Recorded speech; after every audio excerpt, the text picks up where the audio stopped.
Friends, నీటిపై ప్రయాణించే ఈ విమానాలు విజయవాడ నుంచి శ్రీశైలం వరకు కృష్ణా నదిలో ఇక నుంచి ప్రయాణికులను తీసుకెళ్లనున్నాయి. విమానాలు ఎలాగైతే రన్వేపై కొద్ది దూరం వెళ్లి గాల్లోకి ఎగురుతాయో ఈ సీ ప్లేన్లు నీళ్లపైన కొద్ది దూరం వెళ్లి గాల్లోకి ఎగురుతాయి. ఈ విమానం ప్రత్యేకతలతో పాటు టికెట్ ధర ఎంత ఉంటుంది, విజయవాడ శ్రీశైలంలో ఎక్కడ ఆగుతాయి, ప్రజలు ఈ సీ ప్లేన్ లోకి ఎలా ఎక్కాలి, విజయవాడ నుంచి శ్రీశైలం వెళ్లడానికి ఎంత సమయం పడుతుంది, ఎప్పటి నుంచి ప్రజలకు అందుబాటులోకి తీసుకువస్తారో ఈ వీడియోలో తెలుసుకుందాం. చివరకు చూసే ప్రయత్నం చేయండి. నార్మల్ గా విజయవాడ శ్రీశైలానికి రోడ్డు మార్గాన 270 కిలోమీటర్ల దూరం ఉండగా వాహనాల్లో వెళ్లాలంటే ఘాట్ రోడ్ కావడంతో దాదాపు 8 గంటల సమయం పడుతుంది. కానీ సీ ప్లేన్ ద్వారా కేవలం 45 నిమిషాల్లోనే చేరుకోవచ్చు. విజయవాడలోని కనకదుర్గమ్మ ఆలయం నుంచి శ్రీశైలంలోని మల్లికార్జున స్వామి ఆలయానికి వెళ్లే భక్తులకు ఈజీగా ఉండడం కోసం ఈ సీ ప్లేన్ ను అందుబాటులోకి తీసుకొచ్చారు. ఈ సీ ప్లేన్ గాల్లో ఎగరడంతో పాటు నీటిపైన కూడా ప్రయాణిస్తుంది. వీటికి పెద్దగా రన్వే అవసరం లేదు. 300 మీటర్ల పొడవున్న 2-3 అడుగుల నీళ్లు ఉంటే చాలు, నీళ్లలో సురక్షితంగా ల్యాండ్ అవుతుంది. అలాగే ఎయిర్పోర్ట్ తో పాటు 300 మీటర్ల మట్టి రోడ్డు రన్వే ఉన్నా కూడా దీన్ని ల్యాండ్ చేయవచ్చు. కృష్ణా నదిలో పున్నమి ఘాట్ వద్ద ఫ్లోటింగ్ జెట్టి ఏర్పాటు చేశారు. ఇక్కడి నుంచి సీ ప్లేన్ బయలుదేరి శ్రీశైలం వెళ్తుంది.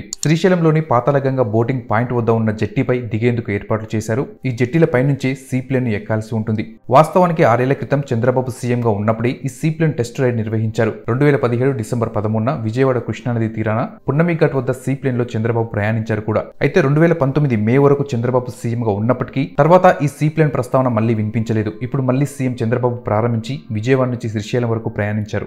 ఇక ఈ సీ ప్లేన్ లో మొత్తం 14 సీట్లుంటాయి. టికెట్ ధర ఎంత అనేది ఇంకా ఫైనల్ చేయలేదు. కానీ ఒక్కొక్కరికి 10 నుంచి 15 వేల వరకు ఉండే ఛాన్స్ ఉంది. సో ఈ ప్రయాణం చాలా కాస్ట్లీగా ఉండనుంది. నార్మల్ పీపుల్ ప్రయాణించడం కష్టమే. కానీ ప్రభుత్వం మాత్రం కామన్ మ్యాన్ కి కూడా అందుబాటులో ఉండేలా రేట్లు ఉంటాయని చెప్తుంది. ఒకవేళ ఈ రూట్ సక్సెస్ అయితే హైదరాబాద్ నుంచి శ్రీశైలం, విశాఖపట్నం నుంచి శ్రీశైలం, బెంగళూరు నుంచి శ్రీశైలం సర్వీసులను కూడా అందుబాటులోకి తీసుకురావాలని ఆలోచిస్తున్నారు. ఈ సీ ప్లేన్ ను తీసుకురావడంపై మీరేమనుకుంటున్నారో కామెంట్ చేయండి. ఫ్రెండ్స్, చాలా మంది వీడియోలు చూస్తున్నారు కానీ ఒక్కరు కూడా లైక్ చేయడం లేదు. వీడియో నచ్చితే మాత్రం దయచేసి లైక్ చేయండి.